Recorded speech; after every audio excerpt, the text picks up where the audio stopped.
Hello, everyone. Hello. Hi. Hi, everyone from the High BS support group. How are you guys doing today? I hope that there are some beautiful members watching. We have an amazing episode for you today. High quality mode has been deactivated.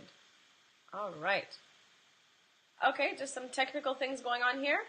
But Gabby and I are here today. We have one more month until the holiday season hits. Some people are already in holiday mode, going to visit Santa Claus at the mall, going to buy your Christmas presents, starting to meal plan for all the guests coming over and thinking about what meals you'll be preparing for Christmas time. It often brings about a time of stress and tension and worry and lots of emotions and hurried feelings. And it's really important to take the time to really center yourself and do some deep breathing and take a few moments out for self-care and relaxation so that you don't get overwhelmed by all of the holiday bonanza. So we're here today to really talk about how to make sure that your digestion is optimized and running smoothly and not giving you any trouble during the holiday season, during the Christmas season, because we know it's a time of indulgence, chocolates at the office, gift giving. A lot of people love to give food as gifts because it shows love, and food is really nice in that way. But for people like us who suffer from digestive issues, it can actually be really problematic, especially when temptation comes in and blood sugar imbalances, and sometimes the cravings are out of our control and that chocolate looks so delicious and we want to grab for that chocolate, but we know that if we eat that, we'll have consequences at the end. And we see that so much in this group. Some people will be like, I went out for Chinese food last night. Oh my God, am I paying for it today? And we can't forget alcohol too, which is a huge part of the holiday season. So we're going to talk about a few ways, 6 ways, that you can really make sure that you go through the holiday season with easy digestion and feeling really good with your digestive tract and not overtaxing it. That's today's topic. It's funny actually because I'm seeing this in clinic at the moment, Desiree, where I'm actually giving the tips that we're about to give today because, I think these are excellent tips to help people avoid overindulgence. But the amount of people that say, do you think I can do this after Christmas? Yeah. You don't need my permission to implement these tips. This is here to help you. It's your choice at the end of the day. These things will help to calm digestion, help reduce some of the bloating, and help actually get you over this holiday season. It's your choice whether you follow these tips or not. But it's almost like the holiday times and Christmas times is your permission slip just to let everything go, completely overindulge. Yeah. And what I've noticed in the clinic, and certainly on the IBS support group, is January is a crazy time. So people are really, really suffering come January because of the habits that have been undertaken around Christmas time. Mm-hmm. So I think be mindful. As from now, I do start to implement some of the things that we're going to talk about so that you're not one of the casualties of the January rush where everyone is trying to see their doctor because they're bloating, they're in so much pain, they can't leave the house, their IBS is so bad. There's things that you can be doing to help to prevent this. Yes. So let's get right on in there. So Desiree, what's your number 1 tip? Sure. So my number 1 tip, it sounds very simple, but we all forget to do it, including myself. Drink 1 or 2 glasses of water before your meals. We want to make sure that when we say before your meals, we mean half an hour before your meals. Give yourself a good chunk of time between when you're drinking your water, wait it out, and then have your meals. What this is going to do is it's going to help fill your system up. It's going to help to hydrate your cells, make you feel energetic and alive again, because many of us are walking around dehydrated. You can also add a pinch of concentrate trace minerals or a little pinch of a high-quality gray sea salt into your water. And make sure to drink this water to fill you up a little bit so that you don't overindulge in the wrong foods, because those foods will all be on the table right in front of you and they'll be very inviting. So you want to make sure you do that 1 tip. Anything to add, Gabby, about the It's water? it's easy to actually virtually inhale food when you're so hungry. Mm-hmm. You can just see it and just eat it all up. But that's a great tip about actually making sure that half an hour before meals you're actually hydrated. This is also going to help with the production of the stomach acids. These require fluids at the end of the day. And that tip about just adding a little pinch of salt or some sort of minerals is ideal. Mm-hmm. Often we're actually confusing hunger sensations with thirst. And so people find that they're just grazing constantly throughout the day when really it comes down to fluid. There should be small, frequent sips throughout the day to help hydrate the body, produce the digestive enzymes. But, for people who are quite constipated as well, it's going to help to produce a proper bowel movement. It's something like 72% water. There needs to be the fluid there. Yes. But ensuring that you've had enough water throughout the day, and certainly before the meals, just takes that edge off it a little bit. Yes. And the reason you would want to try to avoid drinking with meals is because, especially if you're drinking like an ice cold glass of water, which we don't recommend at all, but it's going to sort of dilute those digestive fluids and digestive juices and enzymes, and you won't have enough of that strong digestive power to break down the bonds of your protein and all of the foods that you're eating. And a really nice tip, I have some clients who tell me they hate water. I mean, come on, guys. They hate water. And some people even try to, negotiate with me. Can I drink coffee? Can I drink tea? No. Water. Water. Just plain old water.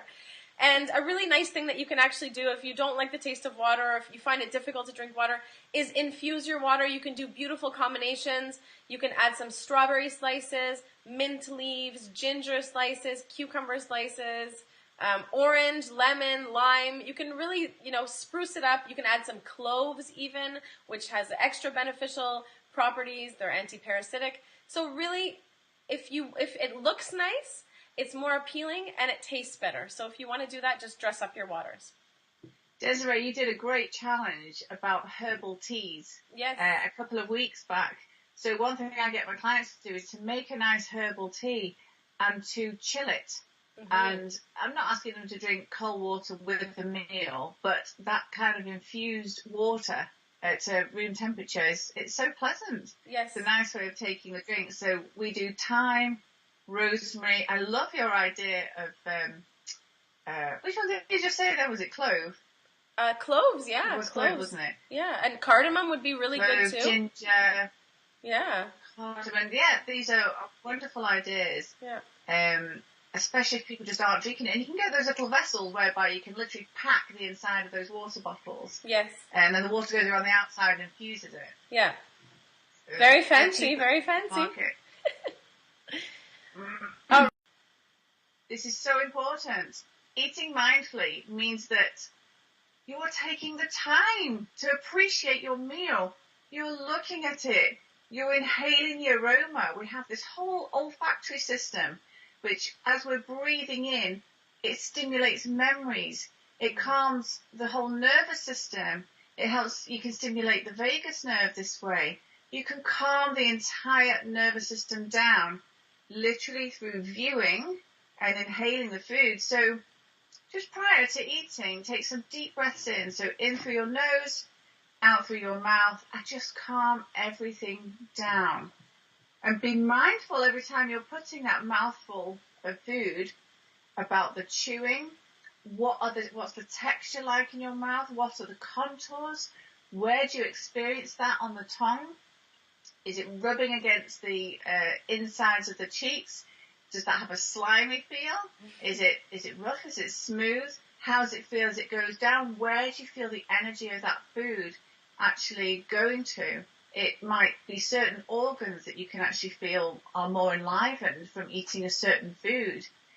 Be mindful at the time, but also mindful afterwards. You might find that eating certain foods, your energy just drains. I know I have this if I have anything like wheat or gluten. It's like somebody just pulls a plug and I just want to sleep. It just doesn't suit me personally. Everybody's different. Amazing. But focusing your attention on the deep breath, on the scent, on the aroma, on the taste, the texture, put down your knife and fork. I think it's just so easy to either be reading, texting, catching up on emails, watching television, and it's a bit like this. Yes. And the next thing is, you've polished off the whole plate when actually, if you'd have just stopped and just listened and been more mindful, you'd find that you were full probably 5-10 minutes ago. So the aim is to eat until you're 80% full, because over the next 10 to 15 minutes is when that actually registers in the body that you are probably full, that the stomach couldn't handle anymore. So we leave 20% because that's the time it takes for that to actually register. Amazing. Perhaps use a smaller plate. That helps with this whole eating until you're 80% full. Mm-hmm. Beautiful tips, really beautiful tips, because I was very inspired while you were speaking there. I find it so relevant today. You know, we bring our phones to the table and we're just so not present with our bodies and with ourselves. And just that in itself can actually hinder digestion so much. Eating unconsciously like that, eating in a sympathetic state instead of a parasympathetic state, rushing through meals, shoving some food in your mouth on the way to work in the car. Like, this is how people are eating. Talking too much even, maybe listening to something stressful, getting into a heated discussion. All of these things are actually going to make digestion so much harder for your body, as opposed to if you were taking the time to breathe and relax, have gratitude for the food, appreciate what's in front of you. You know, if you have children, you can talk about where the food came from. You know, we just think it comes from the supermarket, but actually the farmer that grew the food, the amount of energy and time and money and effort that it took to get to your table, where the vegetables actually come from, how they grow in nature. All of these things are so beautiful to teach our children to connect basically food and what it's doing to nourish your body. So I think we're very disconnected. I love that. Yeah. It's real grassroots learning, isn't it? It starts with the children, because if they get into the same habits that we do, it's like, right, quick, eat your breakfast, quick, get to school. Yeah. They will continue their whole life doing exactly the same thing. They're going to have huge digestive issues. I've been very stressed individuals.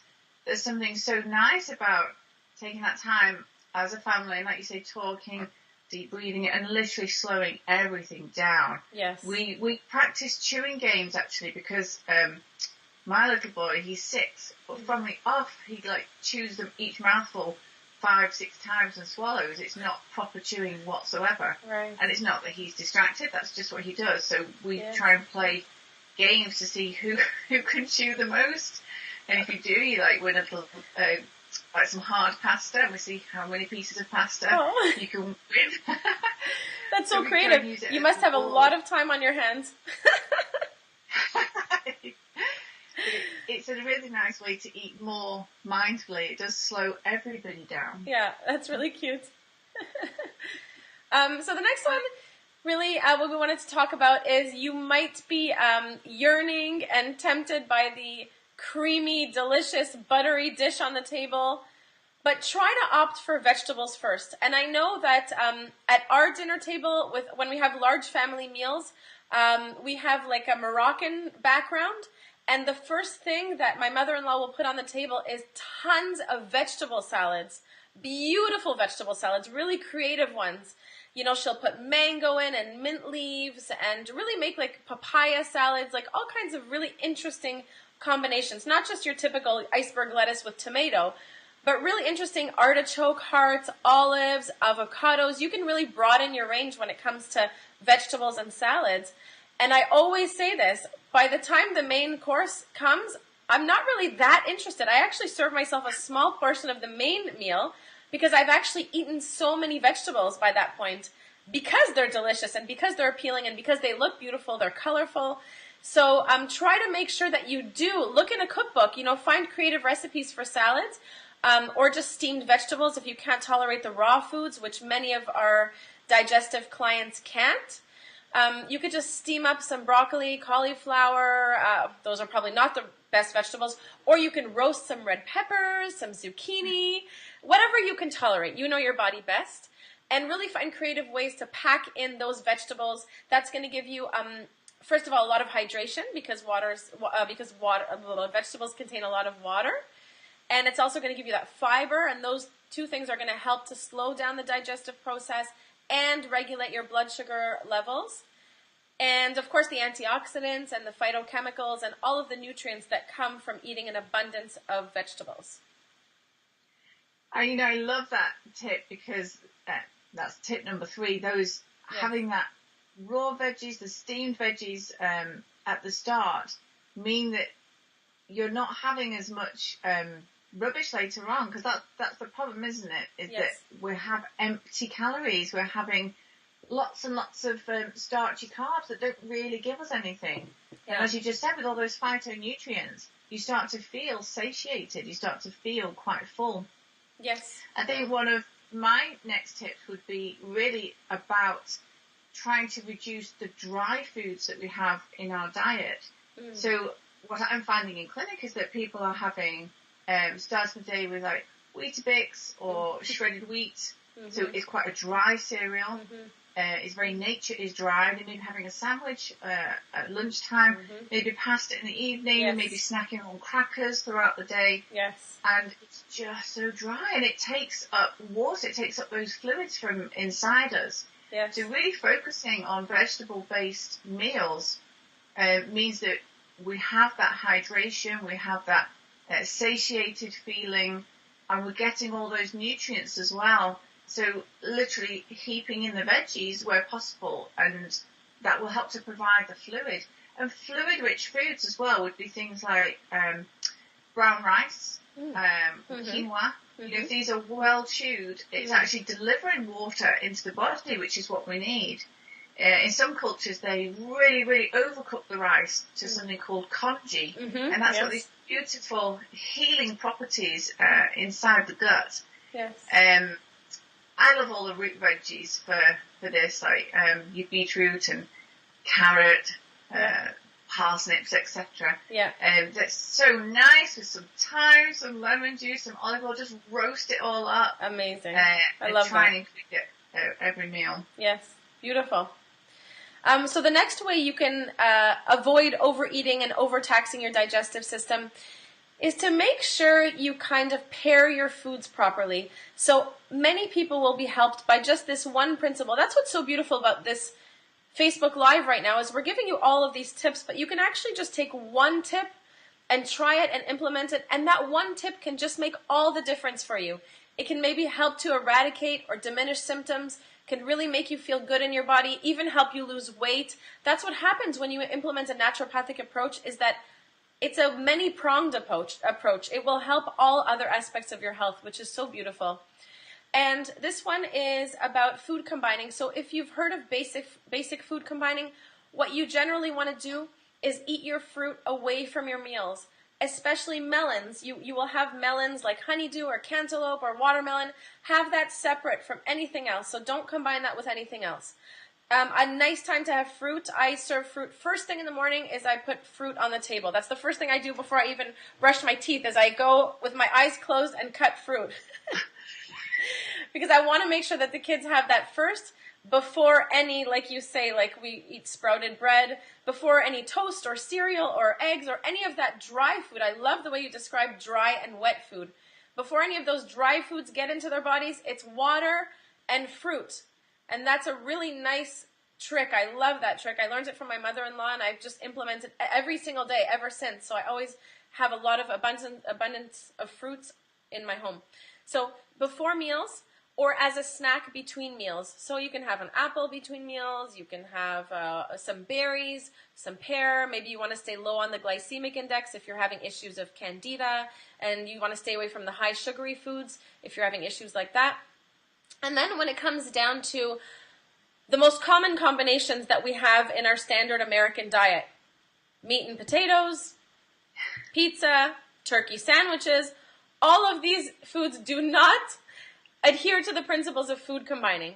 So what you definitely want to do is try to separate your starches from your proteins, and instead have a nice big salad or steamed vegetables with chicken or fish on top.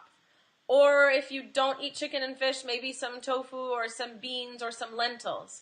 And then you want to make sure that you have your starches with vegetables as well. So you can have like some rice with steamed vegetables. So you never want to pair up your starches and your proteins together, and you never want to eat dessert consisting of fruit after a heavy meat meal or after like a heavy meal. Many cultures do serve fruit after the meal, but it's not necessarily going to help your digestion.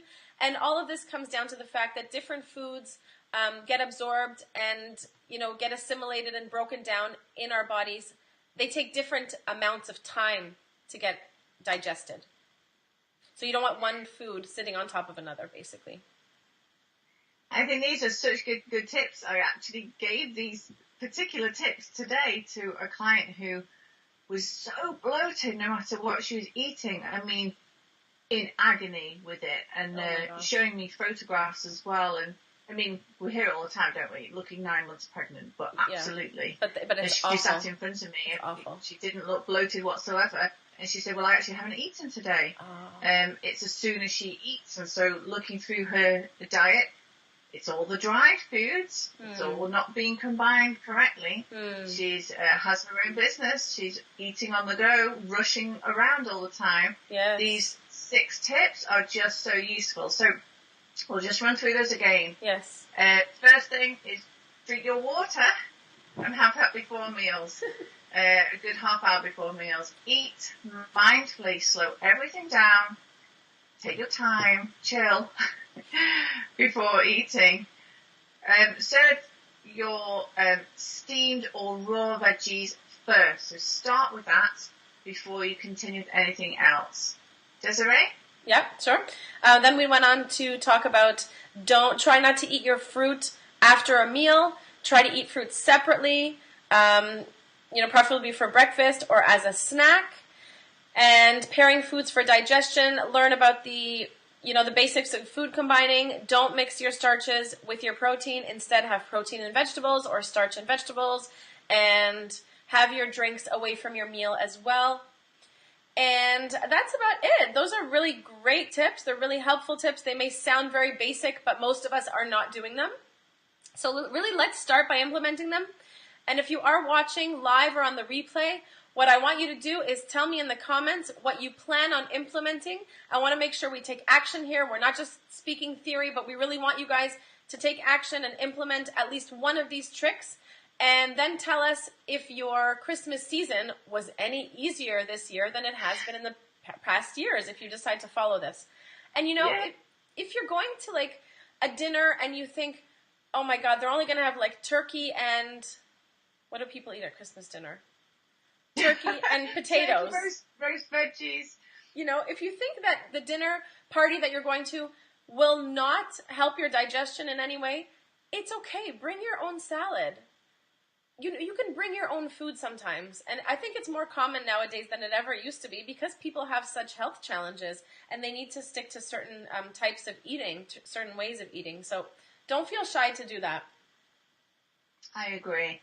And I also think it's really important to work out some of these points and find out what's happening with your digestion. Mm-hmm. If you feel that, we may be implementing some of these things that we're suggesting. We've done quite a few videos so far, all ways to help with bloating, pain, diarrhea, constipation. But obviously that's not been individualized to you. So if you find that you're still getting some really bad symptoms from all of these, do get in contact. Desiree and I are naturopaths. Between us, we've been doing this for 30 years. We literally see patients day in, day out. So anything you say certainly isn't shocking to us. Yeah. We've been running the support group the past 4 years. We've basically heard everything. Yeah. And some people need additional help, and that's fine. So we like to work with people that are committed, that are prepared to make changes, that don't just listen to what we're saying and go, but are actually prepared to make these changes in their life, to be focused, to know what they want in 2019, to decide to start the year and think, I am not doing this anymore. I am ready to be free from my digestive symptoms and have that focus. So if that's the case, we want to work with you. So just contact us through your ibssolution.com/apply and hop on a transformational call. It'd be great to have a chat with you, and let's see if between us we can work something out for you. Yeah, perfect. Great. So thank you so much for watching, everyone. Whether you're watching live or on the replay, we really appreciate everyone being here. And if you have any additional topics that you would like to know about, more information about, you're curious about, you're suffering from, pop them in the comments below, and perhaps we'll make a video just for you. We'll try. So take care, guys, and thanks for watching. Bye. Take care. Bye.